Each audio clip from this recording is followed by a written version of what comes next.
I want to talk a little bit about compassion as a follow-on to that, but self-compassion. You were talking about how everything in this moment, it's all about me. Self-compassion is seeing yourself through the eyes of Source. Feeling about yourself the way Source feels about you. Knowing your power and your value, no matter what. No matter what. No exceptions, no matter what. You're having a bad moment, Source still feels the way Source has decided to feel about you. Because the way Source feels about you isn't about the way you feel about you. It's the way Source chooses to feel about you. How do you create a new reality unless you find a way to feel other than the reality that you're in? You have to set up a vibration. On Friday that I was going to get in the car and drive to the Long Beach workshop last weekend. And I was similar to what the last gentleman in the hot seat was talking about. I was sitting and listening, and a lot of emotions were coming up for me about what was getting discussed. And I was having a strong step one moment, and it was scary. Like, I felt the intensity of it. And it stayed that way for really the first 2 hours. And I decided I am just going to let myself be where I am. I'm just going to acknowledge those feelings. I could feel it in my body. And I was going to make it okay. And in the third segment, Esther told a story about being in the service elevator with one of the hotel employees. We told the story about Esther. Of course. It's all right. We look a lot alike. You did tell the story, yes, and it was so beautiful. Esther got into the service elevator, and a man who believed that she should not be there said to her, "Do you know there are other elevators for you?" And before Esther could explain, he said, "But you didn't know." And his words were so sweet because he wasn't condemning her. He was just observing something. It didn't change his opinion of her. He was just wanting her to understand something. But his vibration didn't dip because of her bad behavior. Yeah, and I could feel that when you said that. And it immediately, my step one moment went to step 5, where I just thought, what I need to bring to this moment is compassion. And it was the love that he had for Esther, that lack of judgment. Well, you have to understand, this wasn't just love that he had for Esther. This is love that he has. This is who he walks around being all day, every day. Esther just had the lovely benefit of walking into his web, where he could source all over her.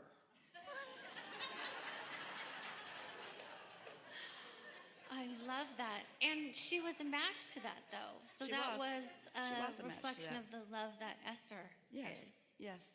And then Esther explained to him, "They have given me permission so that I can get to my room more swiftly, but you didn't know."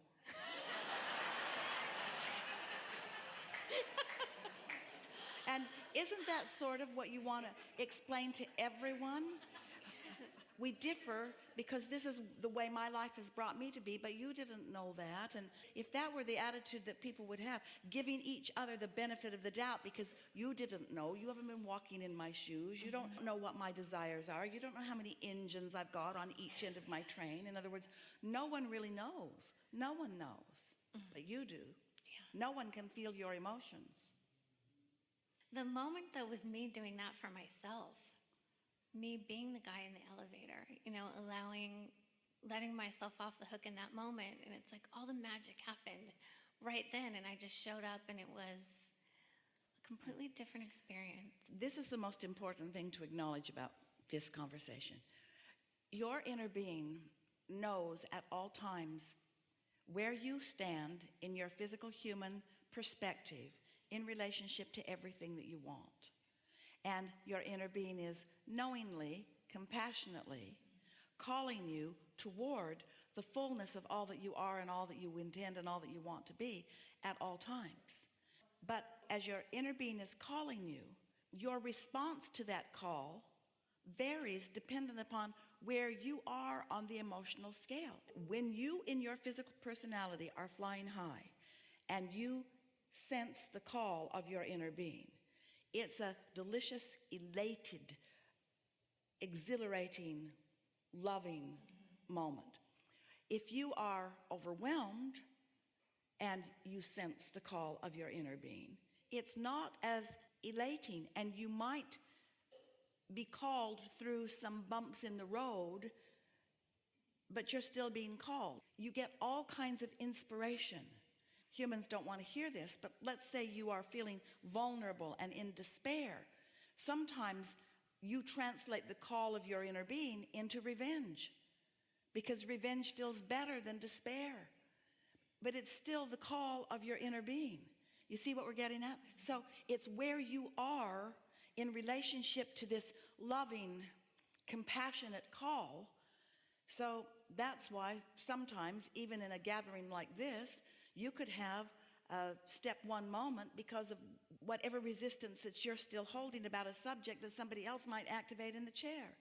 And you have to understand, it may very well be that we chose that person for you, so that you could feel that resistance and then feel it dissolve. Dissolving resistance doesn't mean getting to the bottom of the issue, wrestling it to the ground and killing it. It just means having a different viewpoint that feels better to you about it. It just means focusing it into a different perspective. Yes? Yes. That softness, I keep thinking, sprinkling a little love on wherever I am on the vibrational scale. It's transformative. I mean, it felt in that moment, I just jumped.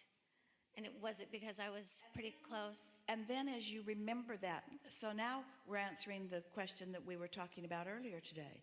So now you felt that transformative moment, but it's not likely it's going to really stick, because it just happened. It was brief, but as you recall it, as you remember it, as you identify it, as you reclaim the feeling of it, as you practice recognizing that. Esther thought about that young man in the elevator hundreds and hundreds of times. She just milked it. She just milked that delicious moment. When she was by herself, when she was explaining it to other people. Keep it alive, keep it active, keep it active, keep it active, keep it active, until you do own it, until it is you. Good morning, Abraham. It is. I'd like a little bit more clarification of what you just talked about, and I'll tell you a quick story and then I'll stop. I was on Nosebook, and someone posted something that I didn't like, and I get flared up. And I started writing hate mail, and I said, whoa, I'm not feeling really good. My emotions are terrible. I felt fight or flight kicked in. And I said, Abraham says, I'm not looking at it like my source does. So I want... Abraham says your source isn't on Nosebook. Thank you. Well, we're playing with you because we are really not wanting you to ignore life. We're just wanting you to be more deliberate about where you put your attention. So I stop and I breathe a little bit. So instead of stopping the action, what I did is I changed my emotion to see how nice it would be to bruise that person, digitally speaking. So I continue with my action, feeling much better about what I'm doing.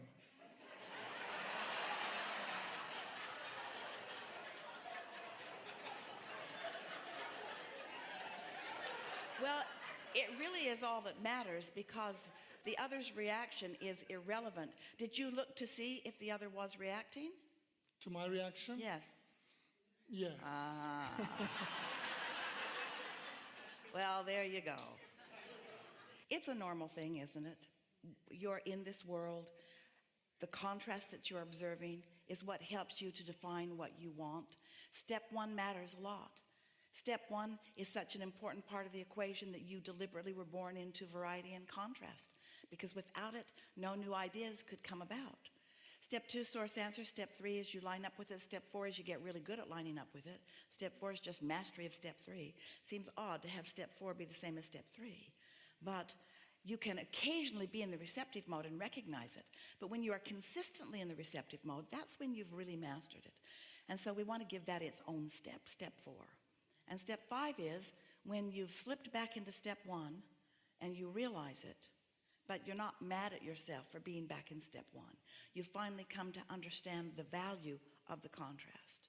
And so all that we're encouraging is that you proceed in your life experience with understanding, that you know when you have negative emotion that you've gone further than you mean to, and that if you continue to push in that way, the negative emotion is going to increase, as is your resistance.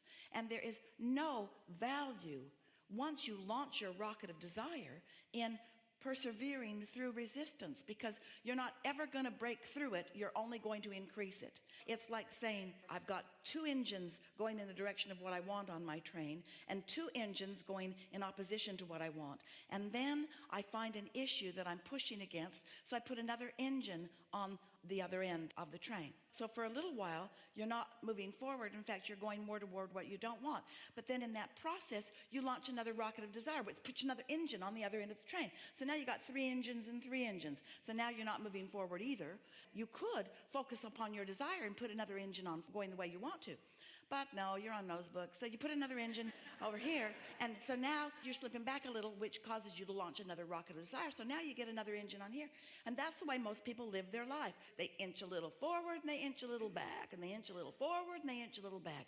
And then they blame others.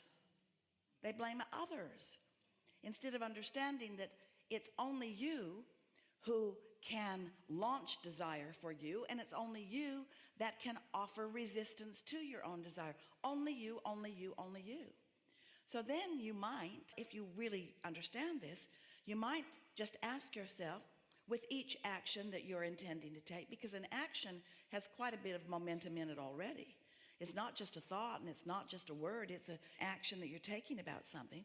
You might want to just stop for a moment and ask yourself, which end of the train are you adding the engine to? The desire end or the resistance end? Am I helping myself with this thought, word, or deed?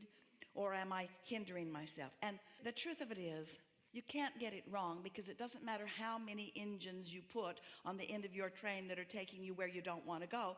You're just launching rockets like crazy, but then you become a tense individual. You become a tense society. You have such strain as you pull against yourselves. Are you witnessing that anywhere around? Where you want and you hate and you love and you hate and you are excited and you worry. And it doesn't have to be that way.